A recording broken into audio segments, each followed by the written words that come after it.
A las 6:47 de la mañana, en el aparcamiento de un Mercadona al norte de Valencia, Elías Monclús, 62 años, exmilitar del Ejército del Aire y técnico en mantenimiento retirado, recogía los últimos billetes que el viento arrastraba por el asfalto. Tenían bordes doblados y olor a ropa vieja. Provenían del bolso de una joven que acababa de tropezar junto a su coche, un Seat Toledo blanco con una abolladura en el capó. Elías se agachó sin pensarlo. Su cuerpo aún se movía con disciplina, pese a la artrosis que empezaba a notarse en la rodilla izquierda. Aquel instinto de servicio no se había oxidado con los años.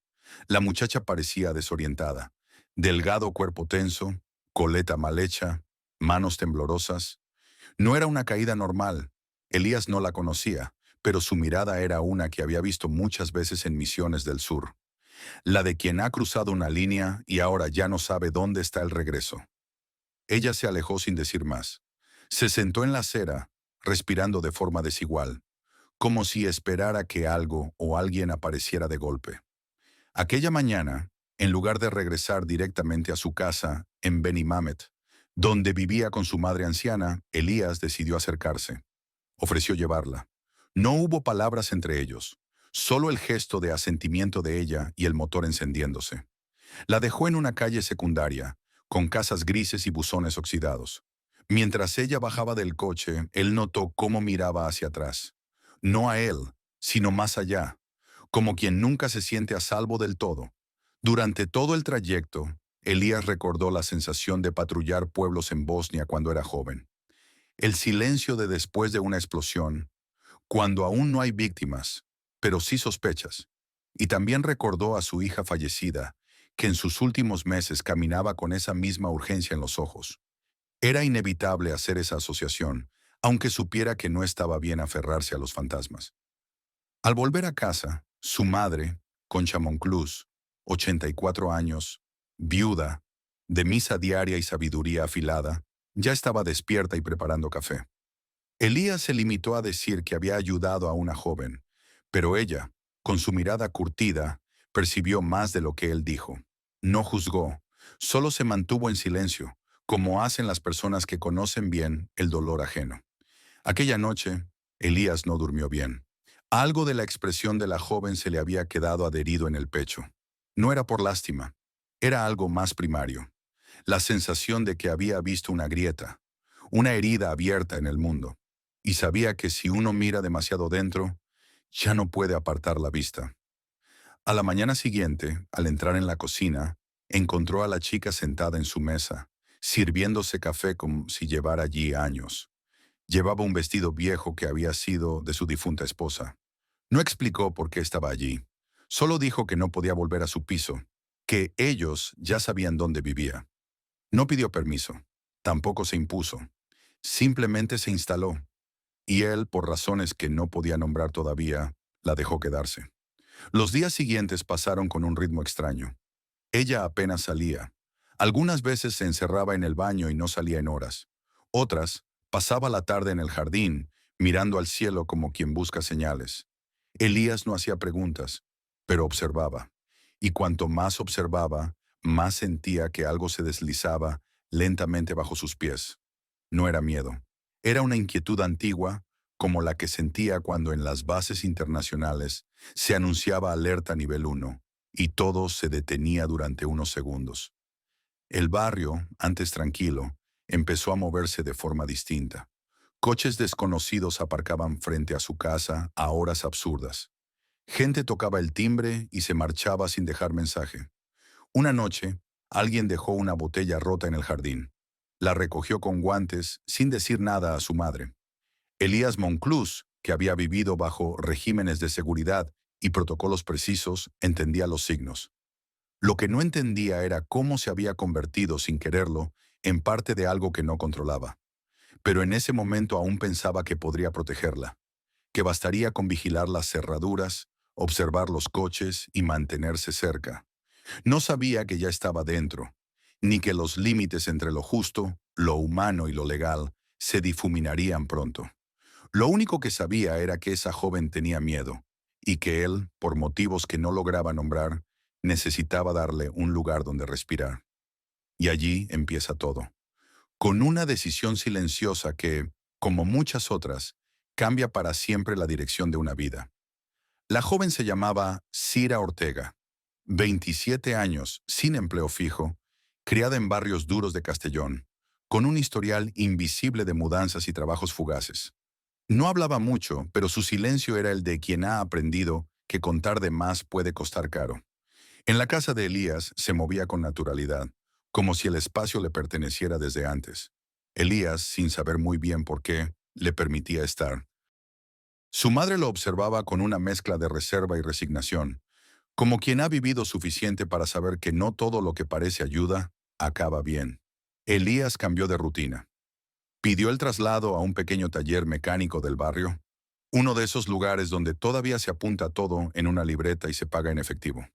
El dueño, un jubilado llamado Tico Olivares, 69 años, le dio trabajo sin hacer preguntas. Allí, entre piezas viejas y grasa, Elías se sentía útil sin tener que explicar nada. Y lo más importante, podía volver a casa en 5 minutos si algo ocurría. Esa cercanía le ofrecía una calma precaria pero suficiente. Durante varias semanas, la vida pareció encontrar un nuevo ritmo. Cira cocinaba algunas veces. Se encargaba del jardín. Lavaba ropa que no era suya. Concha seguía rezando por las noches, pero sin confrontar directamente lo evidente. Y Elías, cada vez más inmerso en su papel de protector silencioso, mantenía su rol sin cuestionarse demasiado. Sin embargo, el barrio no olvidaba. Los vecinos, como ocurre en los barrios donde todos se conocen, empezaron a murmurar. Nadie preguntaba directamente, pero las miradas se hacían más largas, los saludos más escasos. Una noche, mientras recogía herramientas del patio, Elías notó un reflejo en el cristal del ventanal. Era una botella encendida que cayó sobre el césped, haciendo arder un círculo de pasto. Elías la apagó con rapidez, sin ruido. Cira ya lo esperaba en la puerta. Estaba pálida, con los brazos cruzados, como si esperara que aquello ocurriera. Al ver que él controlaba el fuego, susurró que pronto acabaría todo. Pero Elías ya no confiaba en esas frases vagas. Sabía leer entre líneas. Aquello no era algo pasajero. Era una tormenta que apenas comenzaba. A partir de esa noche, Cira comenzó a desaparecer. Salía al anochecer, sin decir a dónde. Volvía al amanecer, con la ropa arrugada, los ojos cansados y un aroma fuerte y ajeno, que desentonaba con la calma que intentaba aparentar. Elías no preguntaba, observaba. Guardaba todo en una especie de archivo mental que había entrenado durante años en operaciones militares. Fechas, horas, gestos.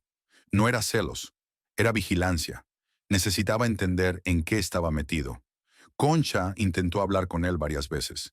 Lo miraba con esa expresión que solo las madres mayores tienen, como si desde su silla pudieran ver el desenlace antes que todos. Pero Elías evitaba esas miradas, como si aún quisiera sostener una ilusión que ya se deshacía entre sus dedos. El cambio fue sutil, pero claro.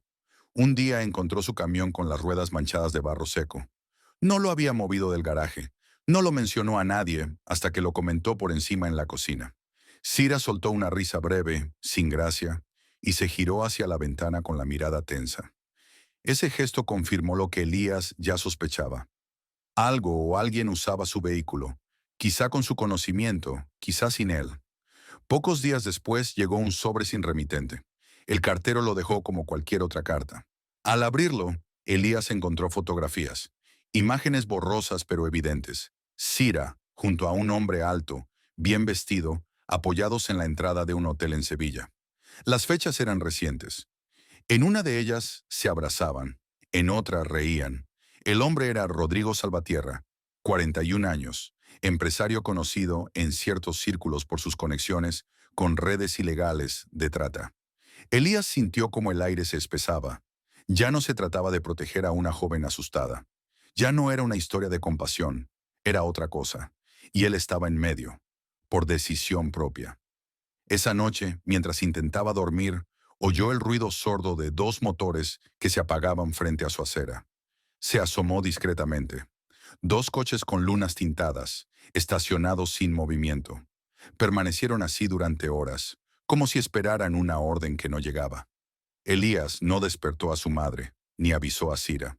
Solo se quedó de pie, en silencio, contemplando la escena. Y por primera vez en años tuvo miedo verdadero. Miedo no por él, sino por lo que podía arrastrar a los que aún amaba. Elías Monclús, 62 años, ya no era un hombre ingenuo. Había visto el lado áspero del mundo en sus años de servicio, pero nada lo había preparado para el tipo de guerra silenciosa que se libraba ahora en su propio hogar. Al amanecer, tras la noche de los coches estacionados frente a su casa, encontró su furgoneta con los cristales destrozados. Sobre el asiento del conductor, alguien había dejado un objeto metálico cilíndrico, como si quisiera enviar un mensaje sin palabras. No había mensaje escrito, pero no hacía falta. Era una advertencia clara, precisa y personal. Elías no lo reportó a la policía, no por miedo, sino por experiencia. Sabía que había situaciones donde las autoridades llegaban tarde o simplemente no llegaban. Ese día comprendió algo esencial. Su hogar ya no era seguro. Su rutina había sido vulnerada. Su voluntad de creer que todo podría resolverse sin intervenir activamente se había roto. Pero aún así no dijo nada.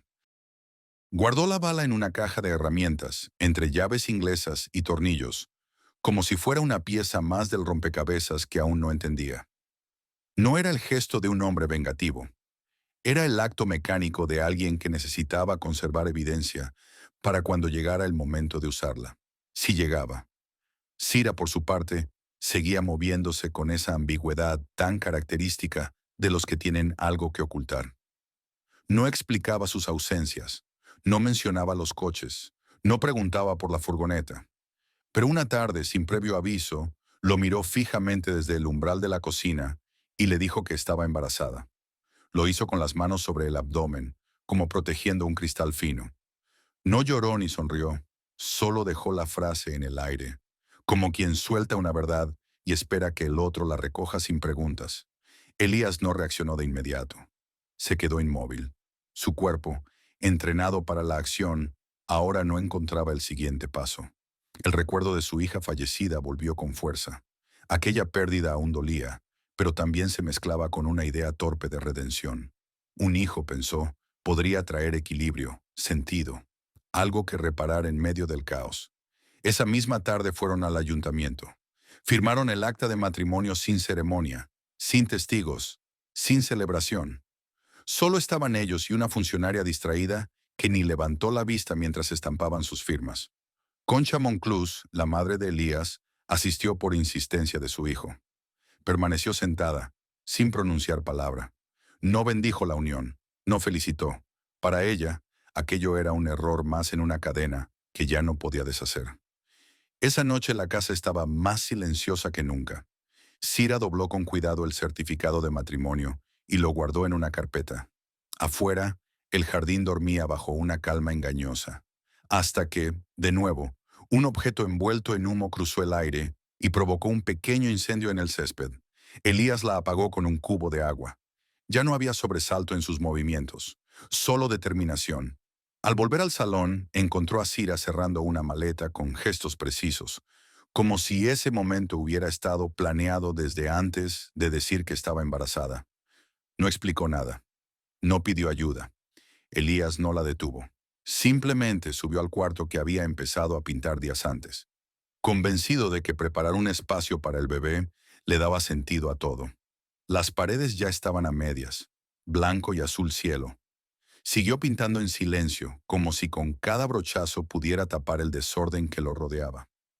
La rutina cambió por completo. Al día siguiente, Sira desapareció sin dejar rastro. Elías aún mantenía la esperanza de que regresara, pero días más tarde notó que faltaba la cadena de oro de su madre, una reliquia familiar que siempre estuvo en la vitrina del comedor.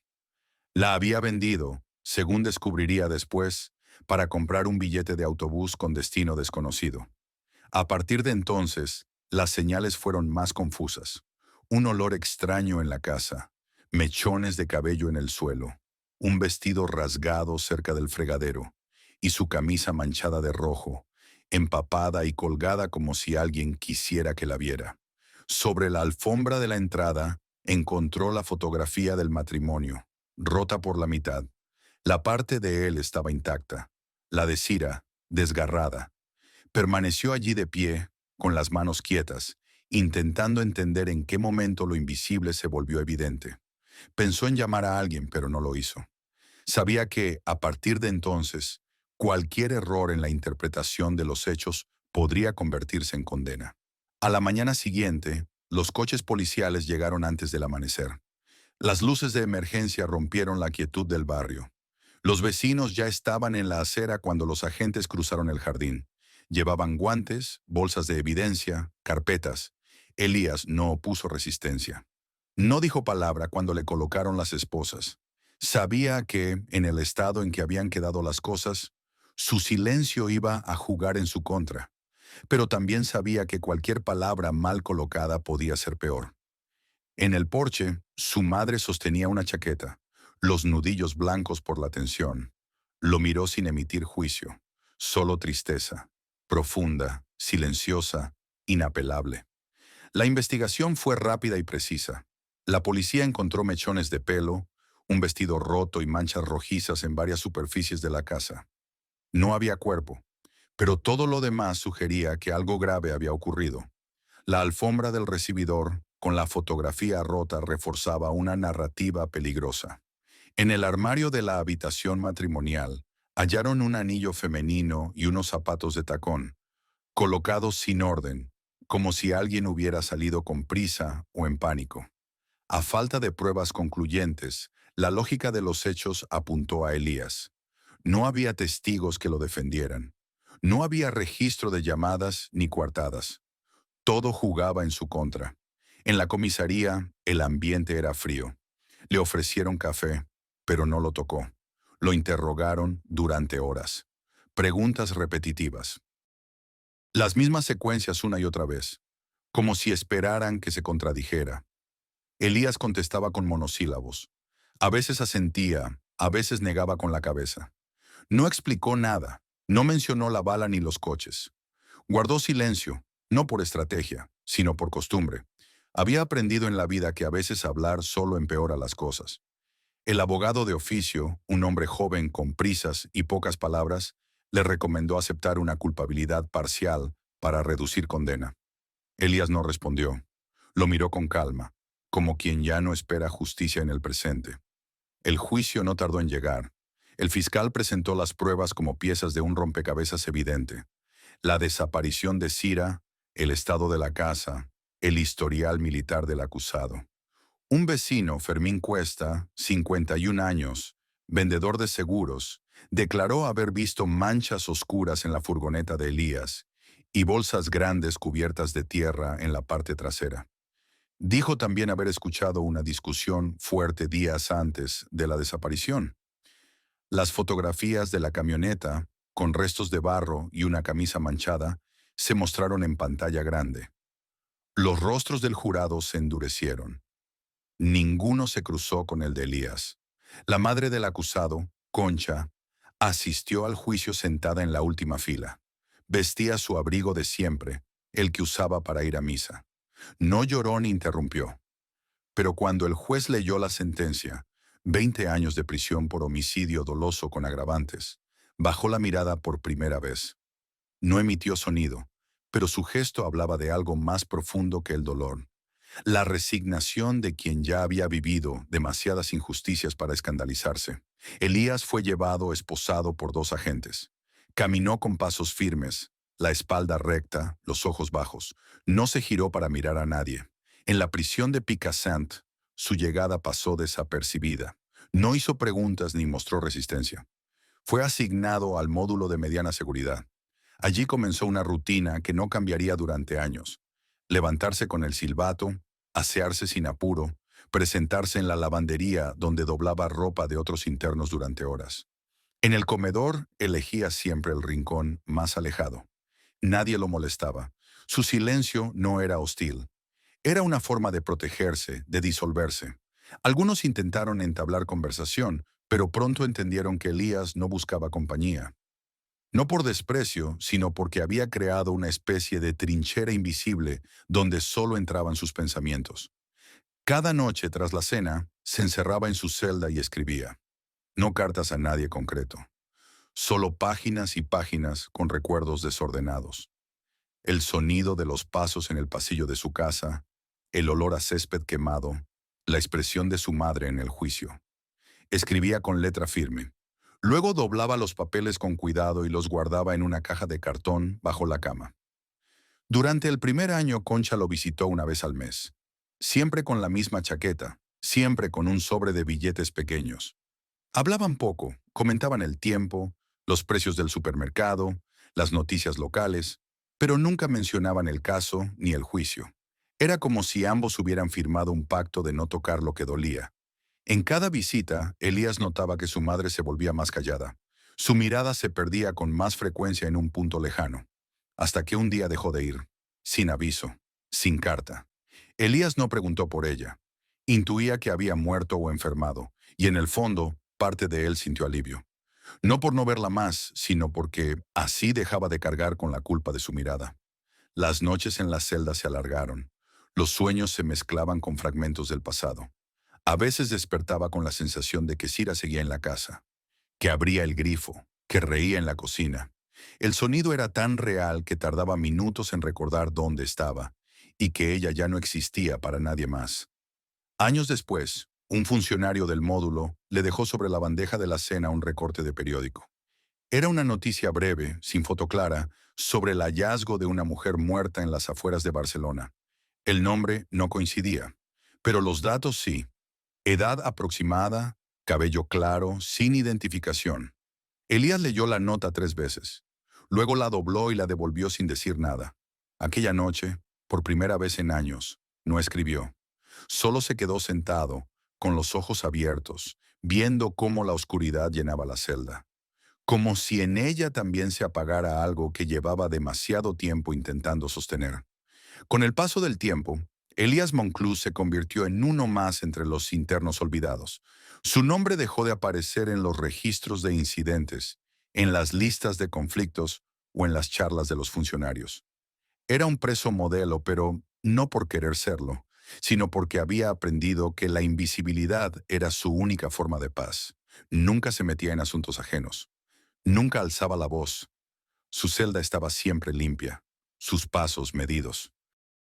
En la lavandería, donde pasaba hasta 10 horas al día, trabajaba en silencio, clasificando uniformes y doblando sábanas como si cada pliegue tuviera sentido. La monotonía era su refugio. En ella nada dolía, nada se perdía, solo pasaba. Los recuerdos, sin embargo, seguían filtrándose en la noche. A veces, sin previo aviso, la imagen de Cira aparecía entre sueños. No como una amenaza, sino como una pregunta sin resolver. Aquel gesto antes de desaparecer. Aquella manera de ocupar espacio como si le perteneciera todo. Y sobre todo, aquella mirada al marcharse, la última, justo antes de que se apagara por completo. Elías se preguntaba si ella alguna vez había sentido algo real por él, aunque fuera por un momento. Pero no tenía respuestas. Solo escenarios repetidos, como una película que se rebobina cada madrugada. Una tarde, años después, mientras barría el pasillo frente a la lavandería, un interno más joven le pasó una nota. Era un papel doblado en 4. En su interior había un nombre subrayado, Fundación Justicia y Ciencia, con una dirección en Madrid. Elías no dijo nada, solo guardó la nota en el bolsillo del pantalón y siguió barriendo.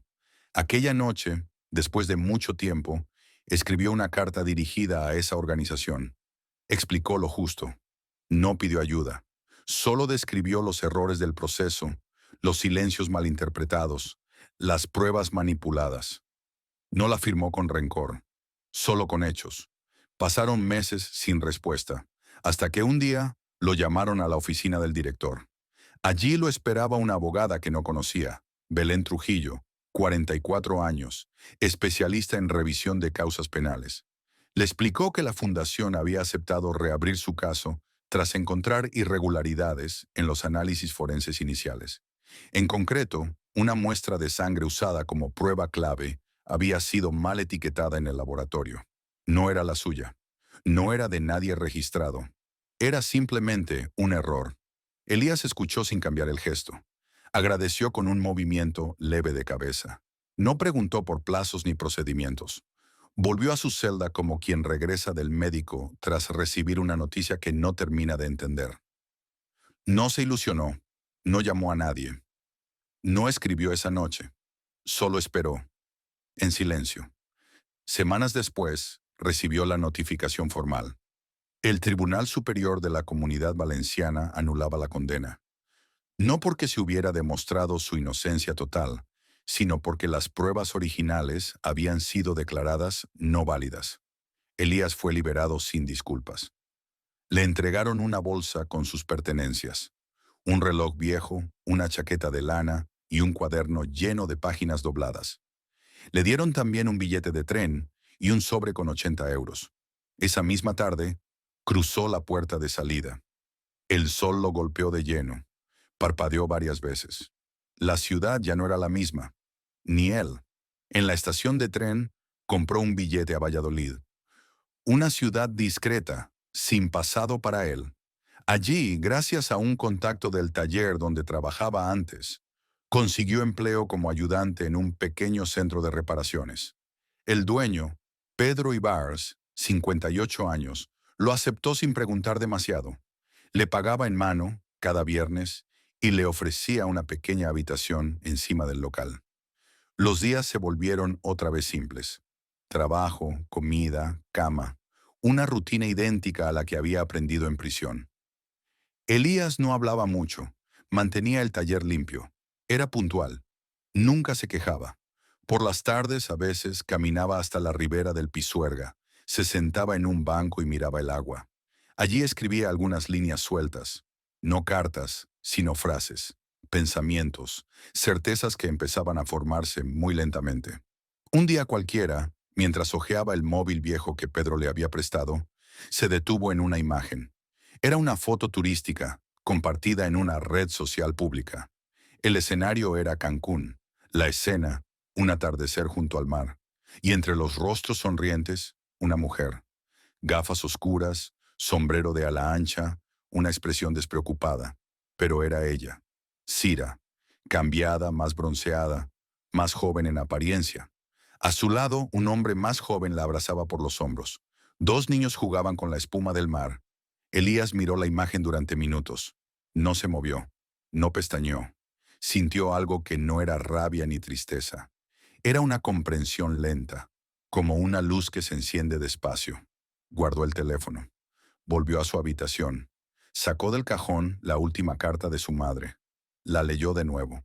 Una sola línea escrita con pulso débil. Tú no eres culpable. Yo creo en ti. La dobló con cuidado. La metió en el bolsillo interior de su chaqueta. Esa noche no durmió. Cuando amaneció, había tomado una decisión. No buscaba venganza, tampoco justicia. Solo necesitaba cerrar algo que llevaba abierto demasiado tiempo. Y para eso debía verla. Una última vez, en persona, donde estuviera. Elías Monclús no era impulsivo. Nunca lo había sido. Ni cuando patrullaba en zonas minadas en misiones internacionales, ni cuando tenía que decidir en segundos si intervenir en un conflicto doméstico. La disciplina le venía de fábrica. Por eso, tras ver aquella imagen de Cira en Cancún, no actuó enseguida. Se tomó una semana. Observó los detalles de la fotografía, la estructura del hotel al fondo, las placas de los chalecos de los empleados, el nombre grabado en una sombrilla, pequeñas pistas que empezó a organizar en su cuaderno, como si de una operación militar se tratase. No anotaba emociones, solo hechos. Vendió su viejo reloj de pulsera en una casa de empeños. Retiró sus ahorros de la cuenta del banco, metió algo de ropa en una bolsa negra y dejó la habitación del taller sin despedirse. En la estación de autobuses compró un billete hacia Madrid, donde tomó un vuelo a Cancún con escala en Lisboa. Viajó bajo un nombre falso, obtenido con ayuda de un contacto de prisión. Era un documento burdo, pero suficiente para pasar los controles sin levantar sospechas. Durante el vuelo, no habló con nadie. Comió poco. Dormitó solo lo justo. En su rostro no había rastro de ansiedad, solo determinación contenida. Al llegar a México, se instaló en un hostal de las afueras, lejos de las rutas turísticas. Era un edificio de una sola planta, con paredes de cemento agrietadas y olor a humedad. Su habitación tenía una cama angosta, un ventilador ruidoso y una ventana con vista a un muro desconchado. Pero era suficiente. Desde allí, planificó sus movimientos. No llevaba armas ni intenciones violentas, solo un pequeño grabador de bolsillo y su cuaderno, donde anotaba cada paso con la misma precisión con la que antes se preparaban mapas de vuelo. Durante los primeros días recorrió la ciudad en silencio. Caminaba por las playas, por los mercados, por los centros comerciales. A veces se sentaba en cafeterías frecuentadas por extranjeros. Otras, observaba desde las gradas de una escuela cercana. Cira no tardó en aparecer. Su cabello era más claro, su piel más tostada. Había cambiado su forma de vestir, su forma de moverse, incluso su risa parecía otra. Pero era ella. Usaba ahora el nombre de María López. Estaba acompañada de un hombre joven, Travis Richardson, 36 años, originario de Houston, y de dos niños que por edad no podían ser suyos. Elías no se acercó, solo observó. Anotó horarios, recorridos, patrones. A qué hora salían de casa, dónde compraban, a qué escuela llevaban a los pequeños. No como quien planea un ataque, sino como quien se asegura de que todo encaje antes de tomar una decisión. En ese proceso, Elías fue borrándose a sí mismo. Se vestía como turista, hablaba lo justo, sonreía en las tiendas. Nadie reparaba en él. Y eso le gustaba. Era por fin invisible en un mundo que lo había juzgado sin mirarlo de verdad. Las noches eran más difíciles. En la habitación del hostal, el calor era denso, y los ruidos de la calle se colaban sin permiso. Elías se acostaba sin encender la luz. Repasaba lo anotado en el cuaderno. Luego lo cerraba y apoyaba la frente contra la pared.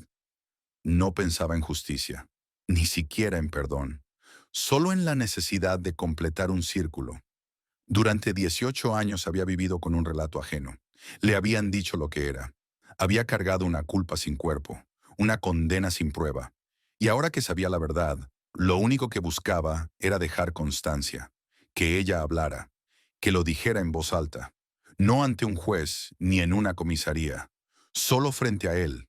Esperó una noche en la que Cira saliera sola. Esa oportunidad llegó una tarde, cuando la vio caminar con una bolsa de víveres por un callejón trasero del mercado. No llevaba acompañantes. Sus pasos eran rápidos, como si aún viviera con prisa.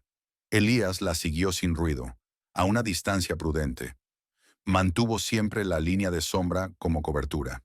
Ella no lo vio, o al menos no pareció verlo, hasta que al girar una esquina, se detuvo en seco. La bolsa casi se le cae de las manos. Lo reconoció al instante. No hubo gritos, tampoco movimientos bruscos. Solo ese silencio espeso que se forma cuando la verdad se encuentra con el pasado. Elías alzó el grabador y lo encendió con un clic casi inaudible. No dijo nada. No necesitaba hacerlo. Cira lo entendió todo en ese gesto. Y lo que ocurrió después no fue una confesión atropellada ni un drama de película. Fue una narración llana, sin adornos, sobre cómo había simulado su desaparición, influido en los hechos y desviado la atención hacia él con ayuda de Rodrigo Salvatierra y otros nombres que Elías no conocía. Lo contó como quien repasa un guión que ya no le duele. Cuando terminó, Elías detuvo la grabación. No dijo palabra, no la tocó, no preguntó nada más. La miró por última vez con una expresión neutra y se alejó sin girarse. Caminó hasta la esquina, se perdió entre los coches y no volvió la cabeza. La cinta, aún caliente en el grabador, era lo único que llevaba consigo. Para él no era una prueba legal, era una liberación, no ante la ley, sino ante sí mismo. A la mañana siguiente, la policía local recibió una llamada anónima que alertaba sobre un altercado cerca del acantilado viejo, en una zona poco transitada al sur de Cancún. Al llegar, los agentes encontraron restos dispersos, papeles mojados, huellas en la arena, una fotografía rasgada por la mitad. No se hallaron rastros claros, ni presencia confirmada. El acantilado solo ofrecía silencio y bruma. Esa zona era conocida por sus corrientes impredecibles y por la dificultad para rastrear a cualquiera que se perdiera entre las rocas. Se acordonó el área, se revisaron las cámaras cercanas, pero todo era inconcluso. Las autoridades mexicanas iniciaron una investigación preliminar. Recolectaron declaraciones de algunos vecinos, buscaron registros del hostal donde había estado hospedado Elías Monclús, pero para cuando lograron acceder a la habitación, ya estaba vacía. Sobre la cama encontraron únicamente un cuaderno con anotaciones precisas de movimientos, horarios y nombres. En la última página, una frase escrita con caligrafía firme: balance restaurado. No había ropa, no había pasaporte, solo la llave del cuarto colocada encima del cuaderno, como cierre de un capítulo que no necesitaba epílogo. Las cámaras de seguridad del mercado mostraban a Elías caminando solo, con una gorra oscura y una bolsa al hombro, mezclado entre turistas que no lo reconocían. En una de las grabaciones más recientes aparecía sentado en una banca, observando el mar, con el grabador en la mano. Después desaparecía fuera del ángulo. No volvió a aparecer en ningún video, ni en terminales ni en estaciones. Su nombre, bajo identidad falsa, no figuraba en listas de vuelos ni de hospedajes posteriores. La policía mexicana notificó a los consulados y compartió el informe con las autoridades españolas y estadounidenses. Elías Monclús pasó oficialmente a estar en paradero desconocido. Mientras tanto, en la urbanización donde vivía Cira, bajo su nuevo nombre, los vecinos empezaron a hablar. Algunos aseguraban haberla visto fumando compulsivamente en el porche la noche anterior, mirando hacia la calle como si esperara algo. Otros mencionaron haber oído voces tensas, aunque ninguna pelea.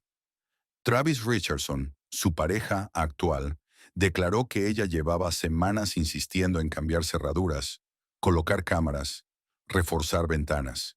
Nunca explicó por qué. Decía simplemente que era por seguridad, que se sentía observada, pero él no imaginaba que esa sensación viniera del pasado. Los niños, interrogados con discreción, dijeron que su madre les había pedido que no salieran de la habitación, pasara lo que pasara, que escucharon pasos, pero no gritos, que luego todo quedó en silencio. Cuando Travis volvió a casa esa noche, ella ya no estaba. Las maletas seguían sin deshacer, como si hubiera tenido la intención de marcharse en cualquier momento. Su teléfono estaba apagado. No dejó notas. No contactó a nadie. Las autoridades no encontraron indicios de crimen, pero tampoco señales claras de huida voluntaria. El caso se declaró pendiente y quedó archivado sin resolución inmediata. En las semanas siguientes, los medios locales empezaron a cubrir la historia. No por lo ocurrido en sí, sino por lo que se intuía detrás. Titulares discretos hablaban del fantasma de Georgia, un hombre condenado por un crimen sin cadáver, liberado años después por error judicial, y ahora presuntamente implicado en una desaparición en México. Las redes sociales amplificaron el relato. Algunos lo presentaban como un vengador silencioso, otros como una víctima que nunca encontró reparación verdadera. Las opiniones se dividían con rapidez, alimentadas por el misterio y la ausencia de respuestas concretas. La Fundación Justicia y Ciencia, la misma que había impulsado su liberación, emitió un comunicado breve. Lamentaban la desaparición del señor Monclús y confiaban en que se esclarecerían los hechos. Afirmaban que él había colaborado con transparencia durante toda la revisión del caso y que no existía, hasta ese momento, ningún indicio de comportamiento irregular. No hicieron más declaraciones. En los días siguientes, varios periodistas intentaron contactar a antiguos conocidos de Elías, pero ninguno quiso hablar.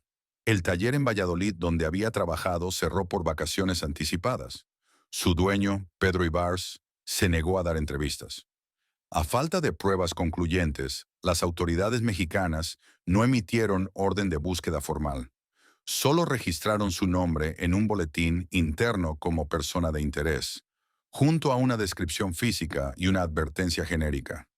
Se le consideraba no peligroso, pero sí relevante para una investigación en curso. En paralelo, el Consulado Español en México actualizó su base de datos, aunque no logró confirmar si Elías había cruzado la frontera a otro país de la región. Días después, un testigo eventual, un pescador de la zona, dijo haber visto a un hombre mayor, vestido con botas gastadas y una mochila al hombro, caminando hacia la escollera en la madrugada. Iba solo. El mar estaba revuelto. Al día siguiente, en la orilla, encontraron una gorra abandonada y una colilla de cigarro aún tibia.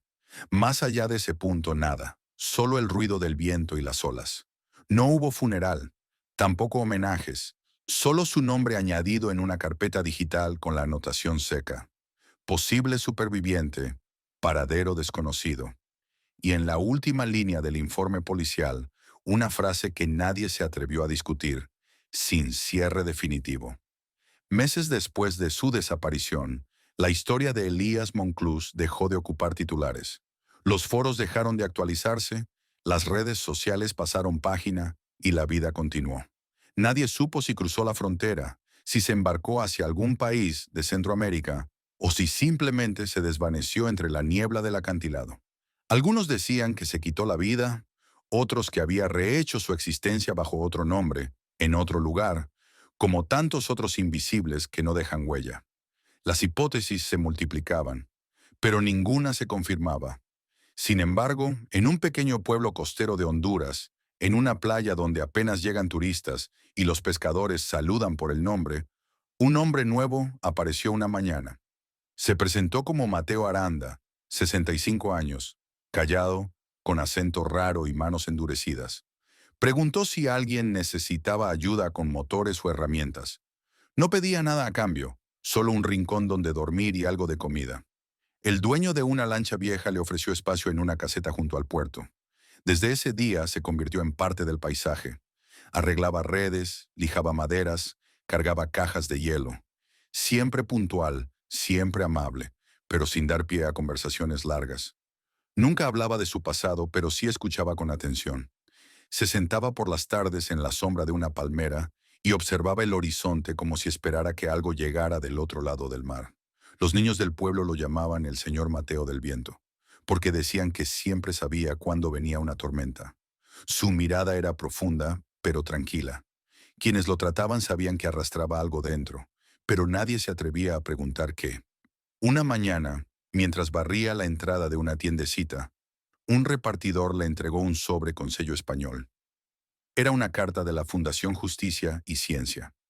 Decía que, gracias a su testimonio grabado y a otros datos aportados de forma anónima, se había logrado una reforma parcial en la ley procesal española. Los casos sin cuerpo no podrían volver a cerrarse con sentencia firme sin evidencia material comprobable. Se abriría un registro nacional de errores judiciales. En el margen inferior, una nota escrita a mano. Gracias, Elías. Aunque nadie más sepa dónde estás, nosotros sí. Mateo leyó la carta en silencio. Luego la dobló con calma, la guardó en el bolsillo interior de su camisa y siguió barriendo. No cambió su rutina. No celebró. Solo esa noche, cuando se acostó en su catre frente al mar, sacó de una caja vieja la cinta de audio. La volvió a escuchar con los auriculares pequeños que usaba para la radio local. La voz de Cira sonaba nítida, como si aún estuviera allí. Al terminar la grabación, no la apagó. Solo la dejó sonar en bucle hasta que el viento del mar la cubrió por completo. Días después, un turista español se alojó en el pueblo. Un profesor jubilado de historia contemporánea. Curioso por naturaleza, al ver a Mateo arreglando una moto de agua, le preguntó si alguna vez había estado en Europa. Mateo negó con la cabeza, pero sus ojos se estrecharon un instante, como si aquella palabra, Europa, aún le doliera por dentro. El turista insistió, mencionó un caso que había leído hace años sobre un hombre condenado injustamente, desaparecido en México. ¿Lo conoció?, preguntó. Mateo sonrió con amabilidad y le ofreció un vaso de agua. Luego siguió trabajando. Esa misma semana, la hija del pescador más viejo del pueblo celebró su cumpleaños. Mateo le regaló un pequeño colgante de metal en forma de ala, hecho con sus propias manos a partir de un trozo de motor oxidado. Nadie entendió por qué ese diseño, pero la niña, al recibirlo, dijo algo que dejó al grupo en silencio. Parece el ala de alguien que vuelve a volar. Nadie comentó nada. Pero esa noche, en el cielo despejado, el resplandor de la luna parecía más limpio, más quieto. Elías Monclús no volvió a ser visto públicamente. Su nombre quedó como nota al pie en los archivos judiciales, como una sombra en los márgenes de una historia mal contada. Pero en aquella costa perdida, alguien cada mañana abría el taller con la puntualidad de siempre. Preparaba el café con pan dulce y marcaba las mareas en un cuaderno sin título. This is an artistic and fictional creation intended for both entertainment and educational purposes. Any resemblance to actual people or events is purely coincidental. Some scenes and dialogues in the video are part of a dramatized performance and incorporate elements of grotesque, satire, and exaggeration. The creator stands against discrimination, violence, and hatred. This channel fully complies with YouTube's policies and does not infringe upon copyright laws.